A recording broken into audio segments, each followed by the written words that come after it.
Әділ Құрманжанұлы, сіздің 2012 жылы «Деловой мир» баспасынан шыққан Еуразия коды 5-ші өркениет қарсаңында деген еңбегіңізді оқыдық. Мәңгілік ел журналына жарық көрген Шарон Турнерден аударған «Сақпа, парсыма» деген мақалаңызды оқыдым. Осы америкалық үндістердің түркілік шығу тегі жайлы айтсаңыз. Сосын екінші мақаладағы ағылшын таксондардың азиялық тегі туралы кеңінен әңгімелесеңіз. Енді бірінші сұрақтың екеуі де кең сұрақ қой.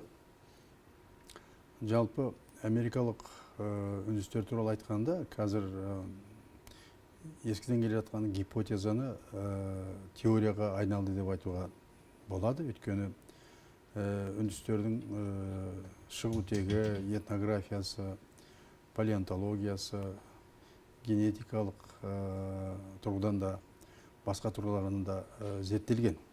Оған үндістерді тек қана біздер зерттеген жоқпыз. Бүкіл әлем зерттеді. Өйткені Америкадағы, әсіресе мына Юкатандағы үлкен пирамидалар бар ғой. Египеттің, Мысырдағы пирамидалар сияқты. Одан да әдемі пирамидалар бар. Сол алдында жаңағы евроцентристік көзқарас болып, ондай пирамидаларды үндістер салу мүмкін емес деген мәліметтер тараған. Өйткені евроцентристік көзқарас бойынша бүкіл өркениет тек қана Европадан шыққан деген алып келеді ғой. Жалпы империялардың ол әдеті. Қай жерде империя болса, тек солардан шыққан болып шығады ғой барлығы. Бірақ олай емес қой. Мысалы үшін тарихқа терең үңілетін болсаңыз, Шумер өркениеті, вавилондықтар, толып жатқан дүниелер бар. Осыған байланысты мен ең басында айтып кетейін. Мына өлі тілдерге байланысты Шумер тілі, Вавилон, Аккад тілдері, Ассирия түрі тілдерін терең зерттеген үлкен шығарма бар. Үлкен энциклопедиялық сөздік бар. Ол мына Чикагодағы ғалымдардың, лингвист ғалымдардың зерттеуіменен 90 жыл бойы зерттеп, 21 томдық энциклопедия шығарды. Ол жерде өлі тілдердің бәрін қайтадан тірілтті. Ол кездерде жаңағы қыш тақтайшаларға жазған ғой, таблицаларға. Солардың бәрін зерттей келгенде 90 жылдан кейін бәрін зерттеп бітіп, әлі де археология тоқтамайды ғой, жүріп жатыр ғой. Сондағы ескі өлі тілдердің барлығын қайта тірілтті. 21 томдық энциклопедиялық сөздік шықты. Мен мұны айтып отырғаным, қандай бір мәселені зерттегенде жан-жақты зерттеген дұрыс қой. Мінекей сол сияқты америкалық үндістерінде тарих өте терең. Ол енді 1000 жылдық тарихы бар. Олар бірақ қайдан өтті, қайдан келді деген мәселе ол сұрақ бар. Кімдермен туыс, тілдері кімдерге жақын, тұрмыс салттары кімге ұқсас, генетикалық тұрғыдан олар кімдер деген сұрақтар кесе көлденең деп тұрады. Ал шындығында, мысалы үшін, америкалық үндістердің шығу тегіне байланысты әдебиеттерді қарап отыратын болсаңыз, гипотеза былай дейді. Америкалық үндістер Азиядан шыққан. Бірақ Азия үлкен ғой. Азияда үлкен ұлы кеңістік жоқ қой. Ұшы-қиыры жоқ қой, мысалы үшін. Анау Азияның шетінен бастап батысқа қарай ұшақпен ұшсаң күн батпайды. Солай ғой, үлкен. Мысалы үшін қазіргі Ресейдің территориясы да Азияда тұрған жоқ па. Солай ғой. Анау шығыстағы Владивостоктан бастап ұшатын болсаң, Калининградқа дейін. Қанша сағат кетеді? Ең кемінде 11-12 сағат ұшуың керек. 11-12 сағат күн батпайды, солай ғой. Міне сондай дүние. Ал енді ол гипотезаны мен де білем, естіп жүргем, бірақ Америкаға барғанда мен 3 жыл қызмет атқарған кезім болды. Алматы қаласымен бауырлас Тусон дейтін қала бар, Аризона штатында. Сол қаламен Алматы бауырлас. Ол кезде мен Абылайхан университетінде оқу жөніндегі проректор болып істейтін. Бір 7-8 студент алып барғаным бар. Студенттер жаңағы білімін жетілдірді. Мен докторлық диссертацияға материал жинап жүргем. Түркі тілдеріндегі табу мен эвфемизмдер деген тақырып бойынша. Бірақ қосымша осы үндістердің тарихына бірге ауысып кетті. Өйткені Тусонның тұрған жері бұрынғы шалқар көл болған, бірақ кейін кеуіп кеткен Қаракөл, Шуксон деген наваха тілдерінде қарасу деген сөз. Қаракөл. Ал Тусонның айналасы тұтас тау. Сол таулардың бірін аралаған кезде жаңағы ең бірінші осы тақырыпты зерттеуге үлкен әсер еткен, ықпал еткен бір топоним. Баба Тоуақ деген. Таудың ішіне кіріп бара жатсақ, алдымызда жаңа бағанада жазулы тұр Баба Тоуақ деген. Мен қасымда отырған Дисаур дейтін азаматтың, ол менің студенті болатын, бірақ жасы 67-те қазақ тілін оқып жүрген. Менің тауда туғанымды біліп, тауды аралатып келейін деп шыққан кезіміз ғой. Сол кезде жаңа Баба Тоуақ деген сөз тіркесі осы зерттеуге тікелей ықпал етті. Мен оның көлігін тоқтатып, фотокамераға жаңа тартып алып, кейін сұраймын ғой, мына сөз тіркесі нені білдіреді десем, енді тауға кіріп бара жатқаннан кейін таудың аты екенін сезіп отырмын. Бірақ мағынасы не деп сұрасам, Бақатау дейді. Бақатау. Ол мысалы үшін Баба Тоуақты Небидак, Аюдак, Қарадак деген сияқты ғой мысалы үшін. Алатау, Сарытау, Қаратау ғой біздегі. Сол сияқты ғой енді. Бірақ көзім әлі жете қойған жоқ. Бірақ қуандым, егер де мынау таудың аты болатын болса, Тоуақ деген сөз біздің дақ деген сөзге келеді ғой. Түріктің сөзі ғой бұл деп. Бөркімді аспанға атқанымды жасырмаймын. Бірақ кейін ертесінде келіп, Аризона университетінің кітапханасы бар, керемет. Сол жерден Аризона штатының топонимдерін іздестірген кезде, ішінен 10 шақты тауға өтетін топонимдер шықты. Ойдақ, жайдақ, сол сияқты. Сол бір кейде ғылымның өзі осындайдан басталады. Қызығудан басталады, қызығушылықтан басталады. Сөйтіп мен бұл тақырыпты 22 жылдай зерттедім. 360-тай сөз таптым. Бірақ мен тек қана лингвистикамен шектелген жоқпын. Кітапты жазу үшін ең бірінші шыққан кітаптың аты Азия, Берингия, Америка. Ондағы мақсат жаңағы гипотезаның негізі бар екенін дәлелдеу үшін осылай бастадым кітапты. Келе-келе, жаңа айттым ғой 22 жыл деп, келе-келе зерттей келгенде, осы Америка үндістерінің тарихын зерттеген тек қана біздер емес қой. Бұны Европаның ғалымдары да зерттеген, Американың ғалымдары да зерттеген, мына немістер де зерттеген, француздар да зерттеген, түріктер де зерттеген, бүкіл әлем зерттеген. Тек қана әртүрлі ғылымның әртүрлінен келген олар. Археологиялық тұрғыдан зерттеген, палеонтологиялық тұрғыдан зерттеген, географиялық тұрғыдан зерттеген, лингвистикалық тұрғыдан, генетикалық тұрғыдан, тіпті бас сүйектеріне дейін зерттеген, тістерін зерттеген, тілдерін зерттеген. Мінекей осы үндістердің қайдан келгеніне табу үшін үлкен-үлкен ғылыми экспедициялар да болған. Ол экспедицияның ішінде Ресейдің ғалымдары да, жаңағы жер жүзінің ғалымдары, Американың үлкен ғалымдары қатысқан, сондай ғалымдар қатысып, келе-келе зерттегенде жаңағы америкалық үндістердің отаны Азия деген гипотезаны толық қуаттайды. Бірақ нақтыға жерден шыққанын ешкім білмеген. Азия. Монголоид жаңағы антропологиялық түріне қарап, әйтеуір Азиядан шыққан деген гипотезаны дәлелдеген. Бірақ нақтыға жерден шыққан ешкім айта алмаған. Мінекей сол тақырыпқа мен артына түсіп, соңына түсіп, ақырында бұлардың тек қана Азия үлкен, бірақ нақты Алтайдан шыққанына көзім жетті. Алтайдан шыққан. Өйткені Алтай деген қазақтың да жері ғой. Бір жағы бізге тиіп тұр, бір жағы Қытайға тиіп тұр, бір жағы Ресейге тиіп тұр. Ал айналасында кілең түркі халықтар тұрады жүрді. Хакастар, тувалар, қазақтар, алтайлықтар, буряттар тұрады.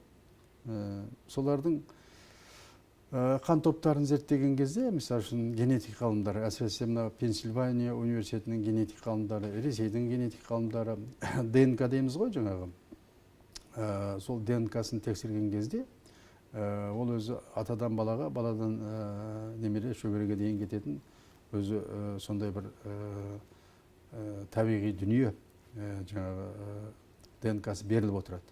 Сол зерттей келгенде генетик ғалымдар америкалық үндістердің тұп-тура Алтайдан шыққанын дәлелдейді. Жаңағы өзің айтқан Евразия коды 5-ші өркениет қарсаңында деген кітаптың мен орысшасында, қазақшасында шығардым. Соның тұсаукесерін жасайық деп ұлттық кітапханада осы жұмыспен енді мінекей ертең болады деп жүрген кезде бір апта бұрын интернетте үлкен бір ақпарат шықты. Америкалық үндістердің отаны Алтай. Оны мен бұрыннан білем. Бірақ мен оны қандай фактілерге сүйеніп айттым. Менің сүйенгенім Моңғолдағы. Ғылымда Моңғолдағы деген термин бар. Бұл түркі халықтарының бәрінде бар. Корейлерде бар, жапондарда бар, айындарда бар, эскимостарда бар, бүкіл америкалық үндістерде бар. Біздің қазақтарда да бар. Сол үшін жас нәрестенің туған кезде сауырында көк дақтар болады. Көк дақтарды ғылымда Моңғолдағы дейді. Бұл түркі тектес халықтардың маркері. Енді жаңағы жапондардан шығып ататын болса, тіпті бір рет қызық болды. Мен Қазақстанның ұлттық комиссиясы бар ғой, ЮНЕСКО жайында. Бір рет Малайзияда ЮНЕСКОның бір конференциясына қатысып, үзілісте сыртқа шығып, кофе шай ішіп тұрмыз. Қасымда Жапониядан келген бір ғалым әйел. Қасымда тұрғаннан кейін әңгіме бастадым. Ағылшынша, сізбен біздер туысқан боламыз, білесіз бе деп едім. Қалай? Сіздер қайда, біздер қайда? Қалай туысқан боламыз деп сөйледі. Соңғы мен айттым, сіздерде Моңғолдағы бар ма? Ағылшынша сұрап тұрмын ғой. Ағылшынша Mongoloid spot дейді оны, Моңғолдағы. Сөйтіп едім, ана жаңағы жапон әйелінің көзі шайдай ашылды. Қалай? Сіздерде ол біздің мақтанышымыз ғой деп сөйледі өздерінің. Ол олардың ұлттық мақтаныш екен. Мен айттым, сендердікі ғана емес ол бізге де тән. Корейлерде де бар, бүкіл түркі халықтарында бар. Мен Қазақстаннан келген қазақпын, бізде де бар дедім ғой. Содан жаңағы әңгіме кетті. Содан кейін барып мойындап, тіпті лингвистикалық тұрғыдан жапон тілі Алтай тауына кіреді. Корей тілі де Алтай тауына келеді. Фин-угор, Алтай, мінекей осындай. Соны жапондар оны қазір сезіп жүр. Кейде Жапониядан келген ғалымдар осы тақырыпқа көбірек ойысады. Төрін іздейді ғой. Кімде болса төрін тегін іздейді. Тегін іздемейтін бірде-бір халық жоқ. Жет атасын білмеген жетесіз деп қазақ пікір айтпайды ғой. Жаңа ата тегінді біліп жүр деп. Мінекей жапондар да тегін білгісі келеді. Қандай бір ұлттар да өзінің тегін білгісі келеді. Менде де сондай бір қызығушылық болды. Біздің арғы тегіміз кім екен? Осы тақырыпқа мен мақала жазып жүргенде кейбір журналистер айтыпты, менің құлағыма жетті. Осы Ахметов Әділ америкалық үндістер туралы жазады, артта қалған халықпен бізді туысқан жасайды деп. Сонымен күлдім де қойдым. Ол артта қалған халқы біздің ата-бабаларымыз ғой олар. Солай емес пе? Бәленбай, мысалы үшін 20 мың жыл, немесе 30 мың, 40 мың жыл бұрын Алтайдан кеткен біздің ата-бабаларымыз тек қана батысқа қарай кеткен жоқ, солтүстікке де шығысқа да кетті ғой. Анау Итарқасы қияндағы Беринг бұғазы болмай тұрған кезде Америка мен Азияның арасында үлкен жермойнақ болған. Ал бұғаз 12 мың жыл бұрын ғана пайда болған. Сонда бұғаздың орнында тұрған жермойнақпен де өтіп кеткен ғой енді, ары қарай тұтасып. Біздерде жақсы жайлау, жақсы жер іздеу деген бізде қанымызда тұрған нәрсе емес пе? Жақсы шұрайлы таулға, жайлауға мал баққанды кім қаламайды? Ондай жерде тұрғанды кім қаламайды? Өрісіз дейді. Солай емес пе? Сөйтіп тау сағалап, ары көше берген, бір кезде Америкадан бірақ шыққан ғой. Солай ма? Ал енді екінші жағы бар, мысалы үшін. О жағынан да кетуі мүмкін. Қазір басқа да бір гипотеза бар, ол әлі толық дәлелденген жоқ, бірақ жаны бар гипотеза. Мысалы үшін мынау солтүстікте тұратын долгандар мен ынганасандар. Долгандар дегенде олар түркінің бір бұтағы. Долгандар. Бізбен тектес халықтар олар. Тілдері де бізге ұқсас. Генетикасы да бізге ұқсас. Сондай халық. Бірақ бұғы бағады. Олар анау солтүстікте тұр ғой. Жаңағы Ямал дейтін жартарал бар ғой, мысалы үшін. Сол жерде тұрады. Ал егерде тарихқа қатты үңілетін болсақ, кейбір мұз дәуірлерінде мүмкін анау тұтасып жатқан мұздың үстімен де өтіп кетуі мүмкін ғой ары қарай. Канадаға мысалы. Анау эскимостарыңыз Гренландияда тұрады ғой. Солай ғой. Ал эскимостардың тілінде ата, ана, аға, етік, ему, қайық деген сөздер бар мысалы. Өте ұқсас бізге. Мінекей осындай дүниелер бар. Ал енді зерттеуге келетін болсақ, жаңағындай, егер тақырып қызық болатын болса, әр түрлі тұрғыдан зерттеу керек. Мен де осындай мақсат қойдым алдыма. Археология тұрғысынан үндістер туралы не айтылады? Палеонтология тұрғысынан не айтылады? Тарихи тұрғыдан не айтылады? Лингвистикалық тұрғыдан не айтылады? Экспедициялардың қорытындылары не дейді? Хронология деген мына бас сүйекті зерттейтін ғылым бар. Олар не дейді? Мына тісті зерттейтін ғылымның бір тарауы бар. Олар не дейді? Содан кейін мына Аляска менен мына бер жағындағы Азияның солтүстік шығысымен ар жағында Аляскаға тиіп тұрған Берингінің екі жағында мысалы үшін. Егерде Берингіден өтіп кетсе, екі жағында да бір іздер қалу керек қой. Сонда осындайларды да мен зерттедім. Сөйтіп, жан жақты зерттеу арқылы осы тақырыптың түбіне жету мүмкін емес, бірақ біраз жерге бардым. Жаңағы генетикалық зерттеулерді қарадым. Сонда барлығы бірақ нүктеге келіп тоқтайды. Америкалық үндістердің отаны Азия, ал оның ішінде біз қосып отырмыз Алтай. Өйткені мен Моңғол дағымен келсем, генетик ғалымдар ДНК арқылы келіп отыр қазір. Мен лингвистикалық тұрғыдан дәлелдер тауып отырмын. Сондықтан Америкалық үндістердің отаны Азия деген гипотеза бұл күнде толық дәлелденген теория деп айтуға толық негіз бар. Бұл бір тақырып. Ал енді жаңағы Евразия кодында осы туралы жақсы айтылған. Екінші сұрағыңа жауап беруге де әбден болады.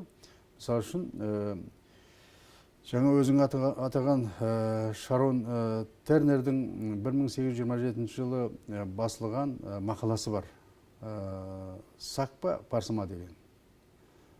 1827 жылы. Мен оны қалай тауып алдым? Америка, Ұлыбританияда елші болып жүргенде кітапханаға мен жиі баратым.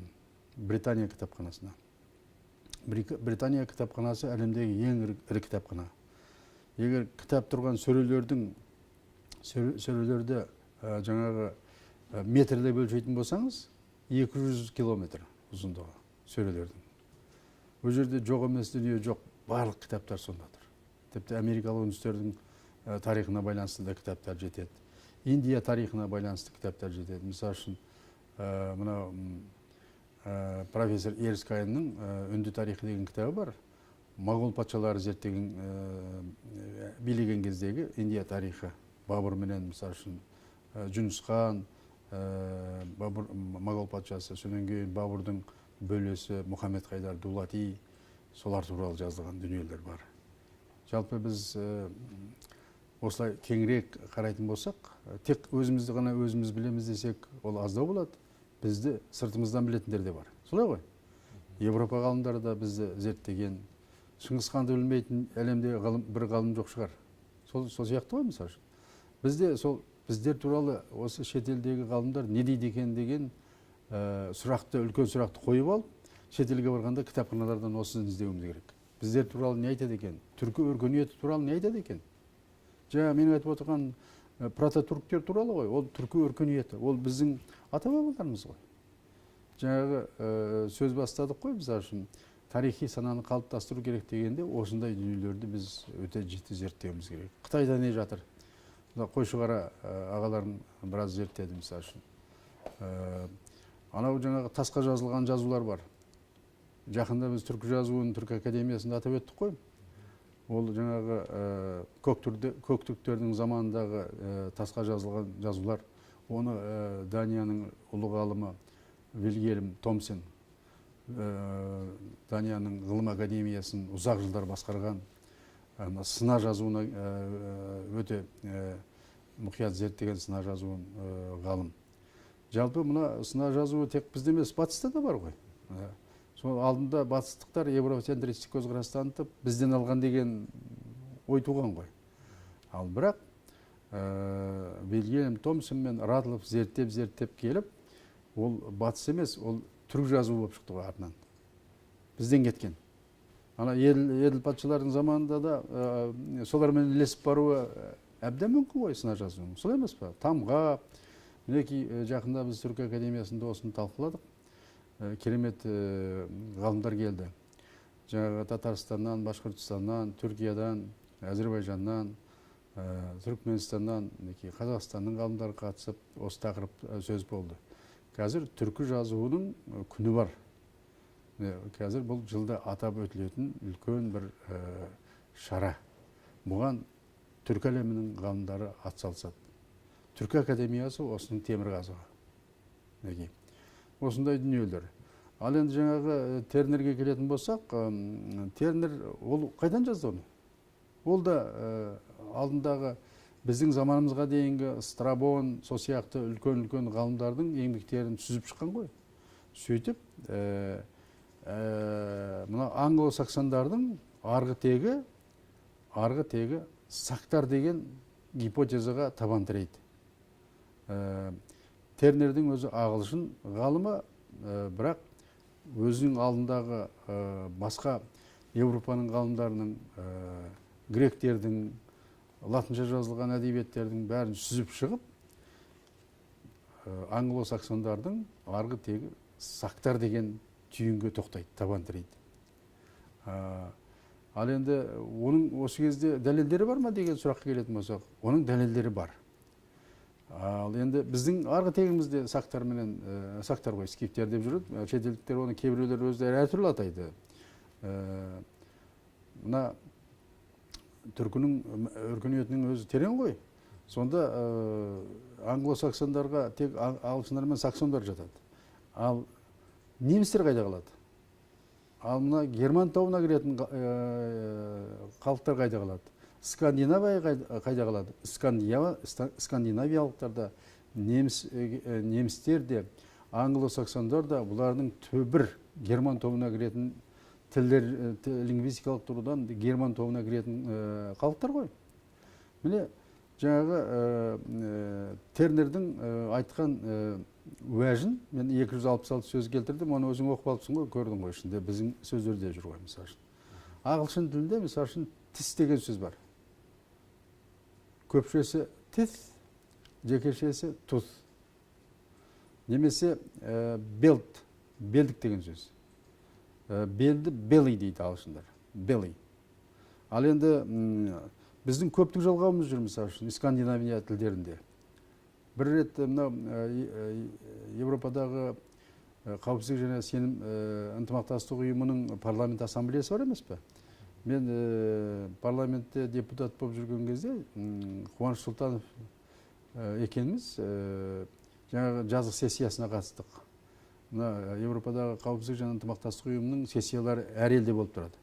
Бірде Албанияда, бірде мысалы үшін Италияда, бірде жаңағы басқа елдерде. Дәл біздер барған жылы жаңағы Норвегияда болды. Норвегияның астанасы Осло. Қонақ үйге тіркеліп жатырмыз да, келіп ұшақпен ұшып келдік. Қонақ үйге тіркеліп жатсақ, көзіме оттай басылды. Туалеттер деп жазылып тұр. Содан кейін қалжыңдап мен Қуаныш Сұлтановқа айттым. Қуаныш Сұлтанов, қараңызшы, біздің көптік жалғап тұр ғой мына жерде деп. Туалеттер. Қарап, шындығында қызық екен, туалеттер деп тұр ғой деп. Бірақ өздерінің енді бір ерекшелігі шығар дедік та, бірақ менің ойыма бірден сап ете қалды. Мынау көптік жалғау болса, сонда қалай болады? Жаңа Тернердің айтып жүрген біздің тегіміздің ар жағымыз сақтар дегеннің ұшы шығып тұр ғой, құлағы қылтиып тұр ғой жерде деп ойыма сақ ете қалды да. Дереу кітап дүкеніне барып жаңағы сөздік сатып алдым. Дат тілі менен ағылшын тілінің сөздігі.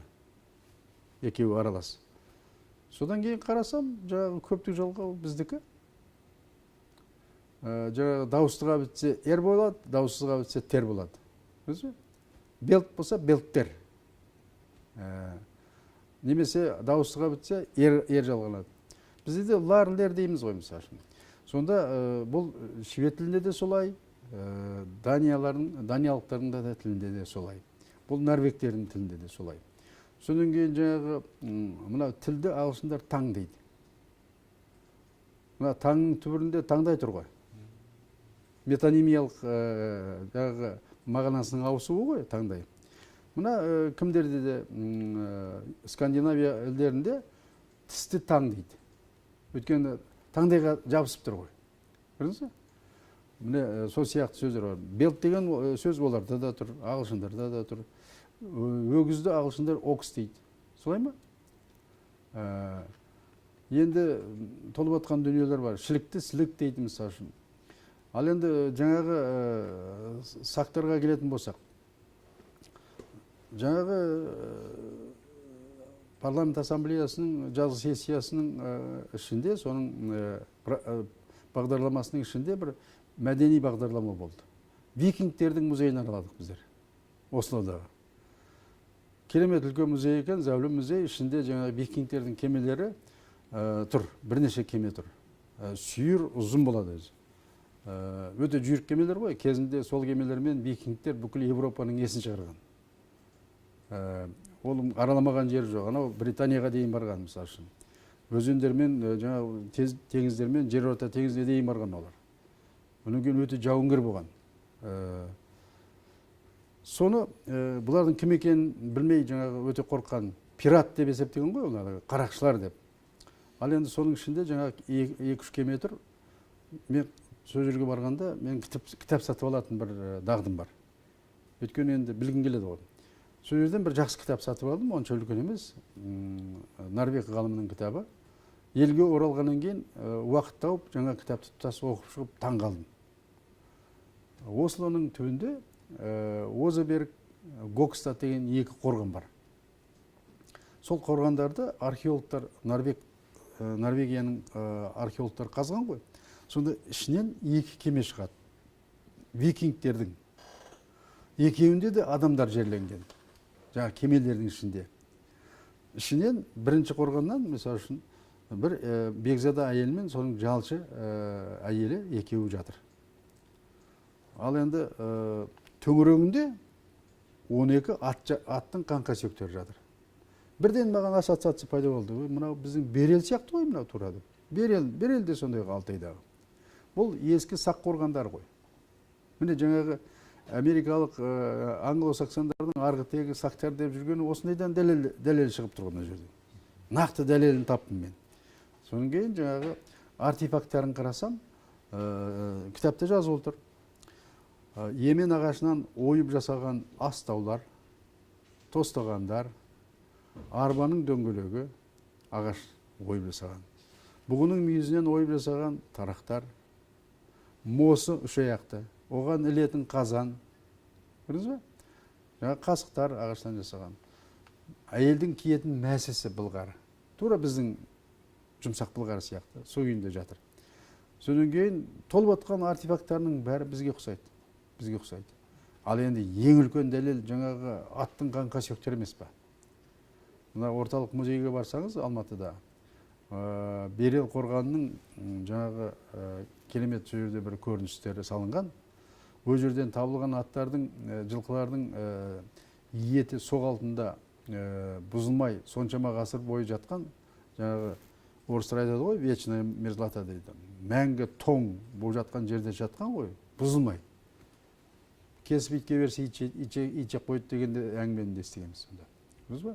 Сонда анау енді қорғандардың өзі де керемет үлкен мәдениет қой. Анау Қара теңізден басталып, анау Тынық мұхитына дейін. Американың өзінде де қорғандар өте көп.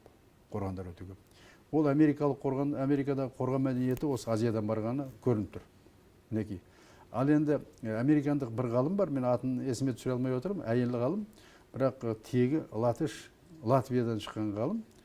Сол зерттеп қорған мәдениетін алып келеді да, үнді Европалардан шыққан дейді. Түркі мәдениетіне жақындатқысы келмейді. Бірақ жаңағы өзі латыш американдық азамат болғаннан кейін түркі тілін нашар білетін көрініп тұр. Қорғандардың атын берген. Өзі қорғандар туралы жазып отыр ғой. мынау Қара теңізден бастап анау Тынық мұхитына дейінгі қорғандардың аттарының бәрі түріктің атаулары. Мысалы үшін Пазырық, жаңағы Берел, жаңағы Бесоба, Қара теңіздің о жақ бұл жағында жүрген. Сондай өңкей түркі аттары жүр, сөздері жүр. Сонда бұл түркі мәдениеті ғой. Ал енді Алматының түбіндегі Есік қорғанында керемет қорған ғой. Ол жерден көп дүниелер табылды ғой. Хакасияда қорғандар бар. Ол жерде де табылған алтын адамдар, мысалы үшін біздің Есікте табылған алтын адам сияқты. Немесе мынау Қазақстанның батыс жағындағы Қашағанның о жақ бұл жағындағы қорғандар бар, үлкен қорғандар. Немесе Американың Миссисипи бойындағы үлкен қорғандар бар. Хакокия дейтін, зәулім қорғандар. Осылардың барлығы жаңағы осы Азиядан кеткен. Қорған болып, бірақ Америкада тотемдік қорғандар бар, мысалы үшін тасбақалар, аспанда әуелеп ұшып баратқан қаздар, немесе жылан қорғандар бар. Жылан. Өте ұзын қорғандар, жылан сияқты. Осылардың бәрін зерттедім мен. Сонда таңғаласың. Ал енді тілдік факторлар көрініп тұр. Мен майя тіліндегі балдызбенен құданы тапқанда, жерден жеті қоян тапқандай қуандым. Тура біздің балдызбен құда жүр. Бақалар деген көлі тұр. Конкистадорлық Диего де Ланда дейтін миссионер этимологиясын беріпті испан тілінде. Жаңағы бақа дегені испанша бақа, лар дегені көпті жалғау дейді. Бақалар. Яғни ана көл бақалы болғаны ғой. Тұлым деген теңізден шығып тұрған жартас. Ал енді ол біздің тұлымға ұқсайды. Тұлым әсіресе төбеге қойылатын, шошайып тұратын шаш қой, мысалы. Тарас Бульбаның шашы сияқты. Тарас Бульбаның да тұлымы болған ғой. Міне осындай дүниелер зерттей беретін болса, бұның шегі жоқ. Америкалық пирамидалар, мысалы, жаңағы Америка үндістердің ішіндегі жазу сызу бар, жалғыз тіл, майя тілі. Майялар керемет архитекторлар болған. Майялар керемет астрономдар болған. Олардың күнтізбелері де керемет болған. Жаңағы өзің айтқан кітаптың ішінде осының бәрі тұр. Соны зерттеген ғалымдар бар. Мен ол тақырыпқа да бардым. Ал бірақ әлі де зерттеуге мүмкіндіктер көп. Өйткені америкалық үндістердің тілдерінің саны 2000-нан асады. 2000-нан. Мен жаңағы Тусонның төңірегіндегі Хоупи, Тарахмара, немесе жаңағы Наваха, сол сияқты үндістердің тілдерін зерттедім. Олардың ғалымдары да өздерінің сөздіктерін жасаған кішігірім. Бірақ майя сияқты жазу сызуы бар, бір үндіс тілі жоқ.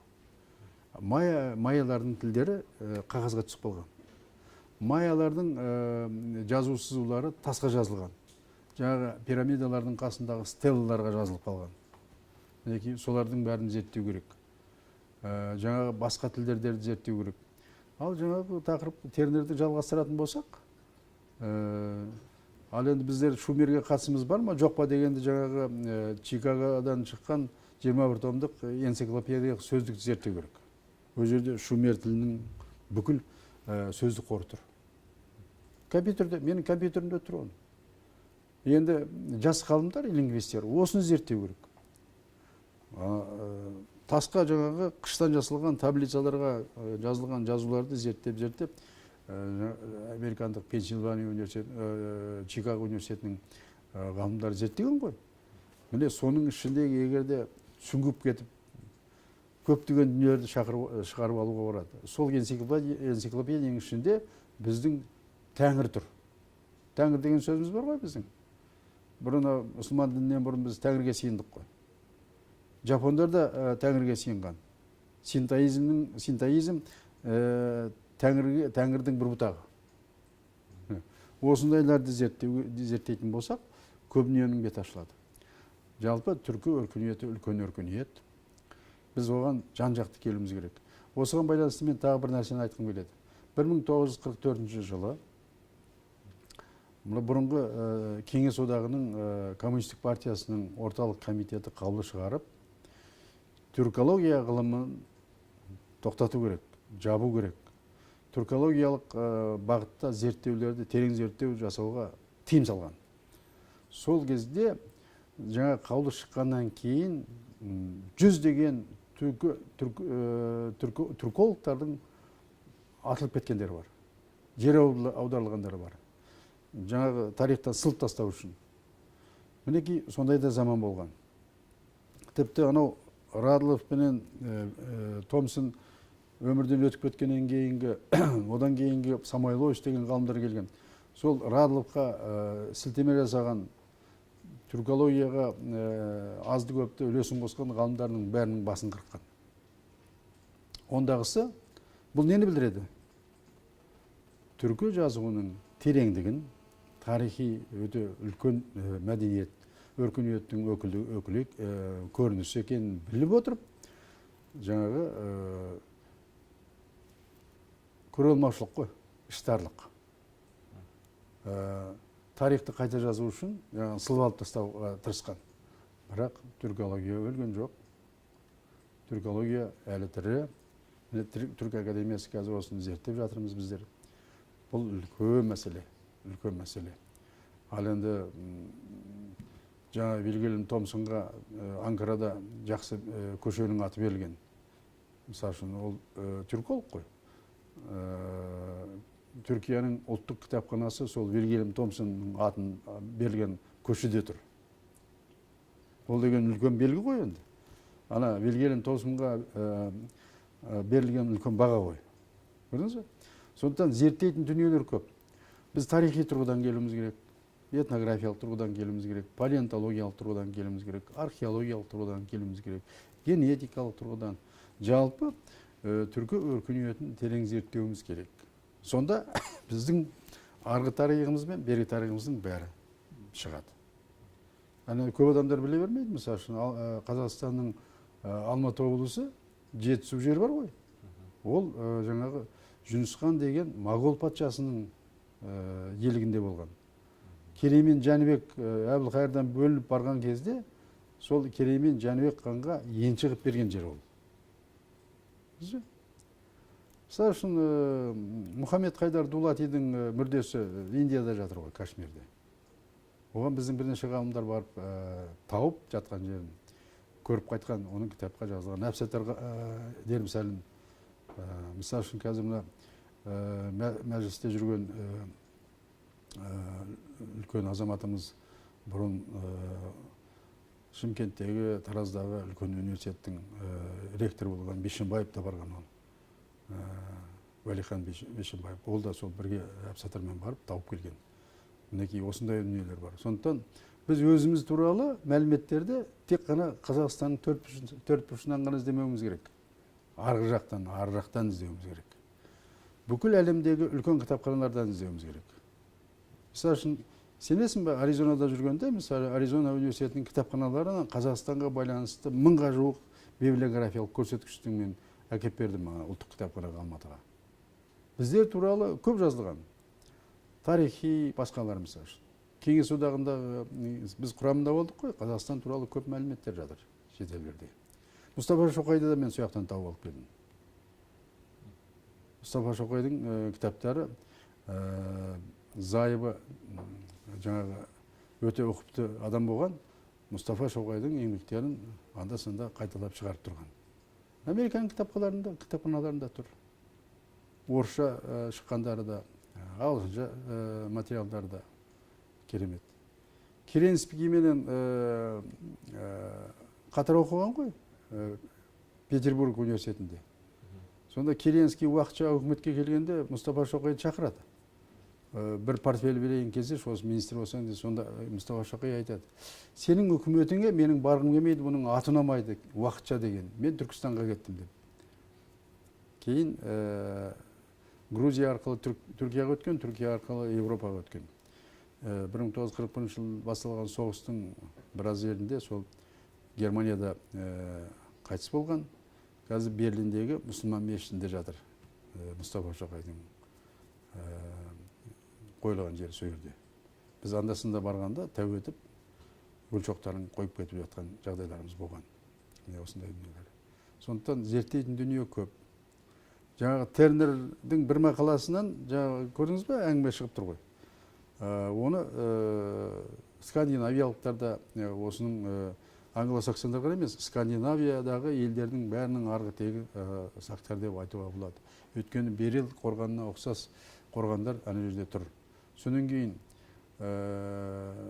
лингвистикалық факторлар да бар, археологиялық факторлар да бар ғой. Ал енді Еуропада қойдың басын жейтін бір ел осы норвегтер. Қойдың басын жейді. Ал енді бір қызықты айтайын, мына парламент ассамблеясының құрамында жүрген кезде, жаңағы ОБСЕ-де жүргенде, мен мұсылмандарды шеттетумен күрес жөніндегі жеке уәкіл болып, жаңа парламент ассамблеясының төрағасының жеке уәкілі болып, Арменияға да барғаным бар. Сонда Ереваннан бір 40 километр жерде Қазақ деген өзен тұр. Ар жағында Қарсақ деген Қыпшақ селосы тұр. Қыпшақ зираттары тұр. Қойтастар мен жаңа қойылған ескерткіштердің бәрі батысқа қарап тұр.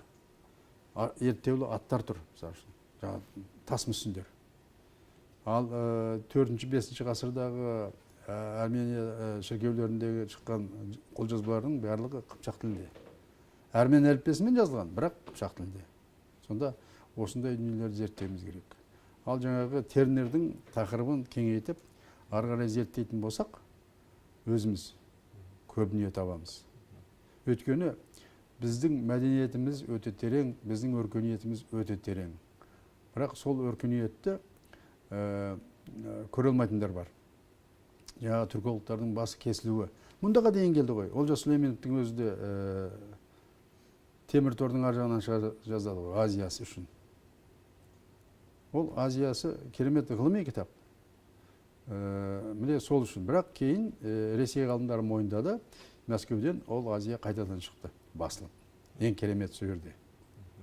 Ғылым деген ол қапқа салған біздей тесіп шығады. Оған ешкім қарсы тұра алмайды. Өйткені ол жерде аргумент бар ғой, дәлел бар. Мысалы үшін Олжас Сүлейменовтің язык письма деген кітабы бар, орысша жазылған. Жазудың тілі ғой, үлкен кітабы. Әлі де ғылыммен айланысып жүр. Кезінде Алматыдағы политехникалық институтты бітірген мамандығы геолог, бірақ артынан ұлы ғалым болды, ұлы ақын болды. Алдымен ақын болды, артынан ғалым болды. Міне қызықты қараңыз. Осындай азаматтарымыз зерттеп жатыр. Артымыздан келеткен ұрпақ та осыны зерттеу керек. Өйткені өзіңді өзің танып білмейінше ешкімге кім екеніңді білдіре алмайсың. Біз азғантай ғана халықпыз, ешкімді күшпен ала алмаймыз, алғымыз да келмейді. Бірақ біліммен алуымыз керек. Ғылыммен алуымыз керек. Міне жастар өздерінің зерттеулерін керек болсын. Енді порталымыздың дәстүрлі сұрағына көшсек, қандай тарихи шығармаларды оқуға ұнатасыз? Және де біздің портал оқырмандарына қай авторлардың кітаптарын ұсынар едіңіз? Енді жаңағы тақырыппен байланысты айтайын. Мен әрине өзіміздің әдебиеттегі ұлы жазушыларымыздың бәрін оқыдық қой. Мұхтар Әуезов жазған, мысалы үшін, эпопеяны, Абай эпопеясын оқыдық. Абайды қай жаста оқысаң әртүрлі қабылданады. Жаңағы классиктер бар, Мүсірепов, Мұстафин, толып атқан ақындар бар. Жұбан Молдағалиев бар, мысалы Мұқағали Мақатаев бар, сол сияқты енді жас ақындар келіп жатыр. Олардың да кітаптарына көз салып тұрам. Бірақ мен кейінгі кезде саясат әлемінде жүргендіктен, парламентте жүргендіктен, саяси кітаптарға көбірек мән беретін болдым. Жаңағы біздер туралы не жазады, мысалы батыс ғалымдары, сәуегейлері не жазады? Ана қолында отырған мақаланы бүгін егеменге шықты ғой. Соның ішінде мысалы үшін Хантингтонның теориясы туралы, Бзеринскийдің кітаптары туралы мағлұматтар бар. Бізге сұқтанған батыс әлемі бар. Сол туралы мен көбірек оқимын.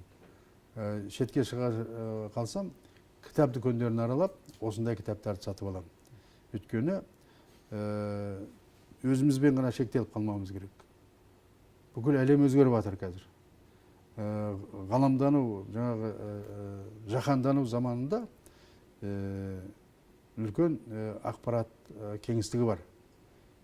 Бір дәлелі, кеше ғана Бодрумда өткен түркітілдес мемлекеттердің ынтымақтастық кеңесінің 4-ші саммитінде біздің президент мынандай ұсыныс жасады. Ақпарат, Аль-Жазира сияқты ақпарат кеңістігін қалыптастыруымыз керек. Мәдениетті, тарихты, ортақ дүниелерді бір-бірімізге айтып отыратын осындай ақпарат кеңістігін ашуымыз керек деді. Сондықтан ақпарат технологиясы дамыған заманда көп дүниеден хабардар болып отыруымыз керек. Біз BBC-де де тыңдауымыз керек, Fox News немесе Евроньюз немесе CNN дейтін каналдар бар. Американың үлкен газеттері бар, International Herald Tribune дегені бар, New York Times бар, немесе Wall Street Journal бар, немесе Англияның керемет газеттері бар, Францияның газеттері бар, толып атқан Европадағы немістердің газеттері, осылардың бәрін оқып отыруымыз керек. Сонда көзіміз ашығырақ болады, тарихтан мағлұматымыз көбірек болады. Мен осындай кітаптарды оқығанды жақсы көремін.